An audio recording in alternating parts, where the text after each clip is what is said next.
हज़ारें सलातूं हज़ारें सलाम अवाते मोहम्मद मदीने जा जाम।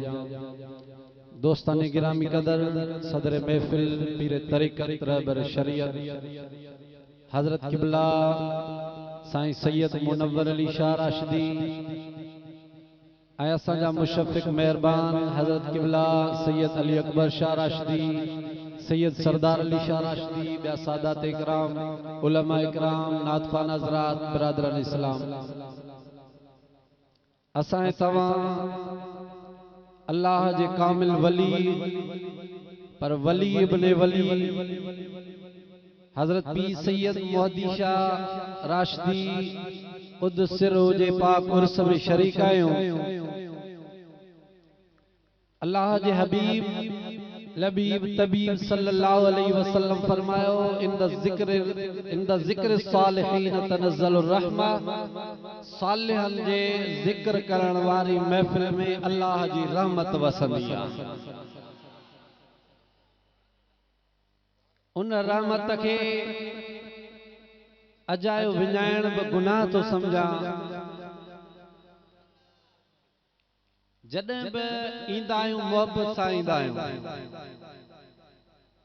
ऐं राशिदी सैयद मुंहिंजा मुर्शिद आहिनि। इन जे करे मां इन्हनि सां पंहिंजे अक़ीदत वारो ताल्लुक़ रखंदो आहियां। हज़रत पीर साईं रोज़े धणी रदी अल्लाह तआला अन्हु जेके बि हिन दुनिया में फर्जंद खलीफा मुरीद मोतक़िद अक़ीदतमंद शागिर्द छॾिया उहे सभु मोहब्बत जे दर्स ॾियण वारा छॾिया। रोज़े धणी नालो मोहम्मद राशिद अमड़ जे पेट में अचे त रोज़े सां दुनिया में अचे रमज़ान जो महीनो बीहे त खीर न पिए। तव्हां बि समझो वञो तो सजण वांगुरु हे बि टे कलाक ॻाल्हाईंदो आहे छा सुभाणे अलाए न चओ। हिकिड़ा हूंदा आहिनि दावती ॿिया हूंदा आहिनि बिगैर दावत वारा। हज़रत हुसैन रोज़े धणीअ खे संद साहिबज़ादे के सही मां शाइरी कई आहे। ॾिसो पाण ही पढ़ी फरमायो तो शायरी सुठो कमा पर कुरान में रब फरमायो वशुअराओ यत्तबिउहुमुल गावून। शायर कूड़ ॻाल्हाईंदा शायरनि जे पोयां चाहण लॻंदा। शायरी न कयो कुरान पढ़ो जेको जमात खे वणे हक़ हुजे हक़ चओ। घणी कंहिंजी महफ़िल न विञायो। रसूलुल्लाह जो सौटा महफिल कंदो तकरीर कंदो मानू झूमी पवंदा हा। मानू थी चयो साईं रोज महफिल कंदो कर असा के वणे थी। साईं फरमायो मानू बेजार करण का रसूलुल्लाह मना कई आ। कहते अटैक ना है पर दिल जो जज्बात आ केदा अरमान खणी सब को अचे तो लाल काले खायो आ। हिन जवान के तवा सलाम कयो या ना। हाफिज अकबर के खुदा जो कसम मां सलाम कंदो आया। मां नौजवान मौलवी आया कोटड़ी का हिते इंदो आया थक जी पवंदो आया चवंदो आया 100 जी स्पीड में गालाए तो एक दफो नए जवान के मुझा 10 सलाम आए। को मातली खां तो अचे को अच्छी दाढ़ी असाए के वेण कोन तो अचे के जो टाइम न विदायो। अल्लाह जे दरवेशन बुजुर्गन जी महफिल में हिय रुगो हाज़री भराइंदा हलंदा वञो तवां जो झोलियूं खुदा पाण ही भरपूर करे छॾे। सजण बे दिल में न करे के जो ख्याल कबो केदा अरमान खणी बैठा सब पढ़ायो सल्लल्लाहु ये ना डाढ़ा जो सल्लल्लाहु अलैहि या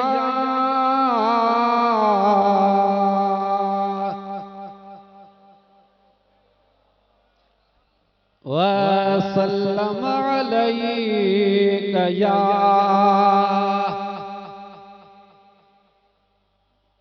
अग में ये कौन थी दो जी आज तो थे सलात आस्ते ता पढ़ो शायद तमाम कावड़ जी आओ। मुझे नबी फरमायो जेको सलात पढ़ंदो कब्र मरण का पेरा पेरा खुदा उनके कलमो नसीब फरमाइंदो। नबी पाक फरमायो जेको सलात घणी पढ़ंदो आ मरण खां पोइ खुदा उन जे चेहरे में नूर पैदा कंदो आ। नबी पाक फरमायो जेको सलात घणी पढ़ंदो कब्र में ईंदो मुनकर नकीर पोइ ईंदा अग में उनखे मां मोहम्मद करीम जो दीदार नसीब थींदो आ। इन जे करे बड़ायो सल्लल्लाहु अलैहि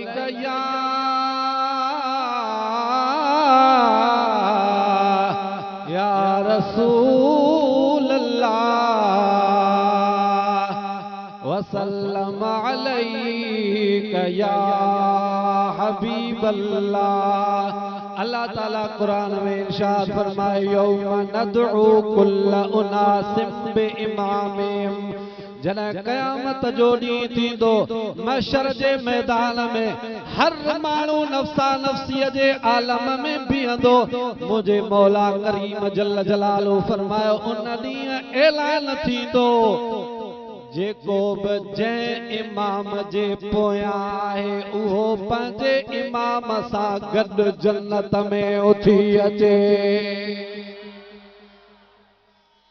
ॾाढा चओ सुभान अल्लाह। वो कंहिंजो इमाम मोहम्मद करीम हूंदो कंहिंजो इमाम हज़रत ईसा हज़रत मूसा नबी हूंदो कंहिंजो इमाम हज़रत मोइनुद्दीन चिश्ती अजमेरी हूंदो कंहिंजो इमाम कहिड़ो हूंदो पर असां फ़ख्र था कयूं त असांजो इमाम मोहम्मद राशिद रोज़े धणी हूंदो।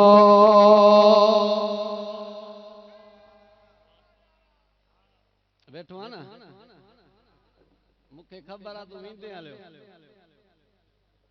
हज़रत पीर साईं रोज़े धणी बादशाह जो हिकिड़ो मुरीद आ मस्त आ मजज़ूब आ खोड़न खां गुज़रियो माण्हुनि खां पुछी त मुंहिंजो इमाम जो हितां गुज़रियो काॾे वियो।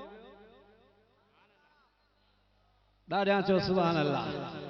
मजज़ूब आ औलाद आहिनि मोहम्मद राशिद रोज़े धणीअ जी इन जे करे हुकुम कंदा आहिनि तोखे ॻाल्हाइणो आहे 7 मिंट 8 मिंट पर ॻाल्हाइणो आहे मोहम्मद राशिद रोज़े धणीअ ते। उन फ़कीर चयो त मुंहिंजो इमाम जो गुज़रियो काॾे वियो। खोड़न वारे काज़ी बुज़ुर्गनि जे मदरसे जे शागिर्दनि ॿुधो कावड़ जी पिया त मोहम्मद राशिद पाण खे इमाम थो चवराए। इमाम चवराइण शरीयत में जाइज़ ई कोन्हे का। उस्तादनि खे चयो उस्तादनि इहो सवाल नामो ठाहियो को पीर पाण खे इमाम चवे त जाइज़ आहे या न। आलिमनि पंहिंजूं पंहिंजूं फतवाऊं ॾिनियो।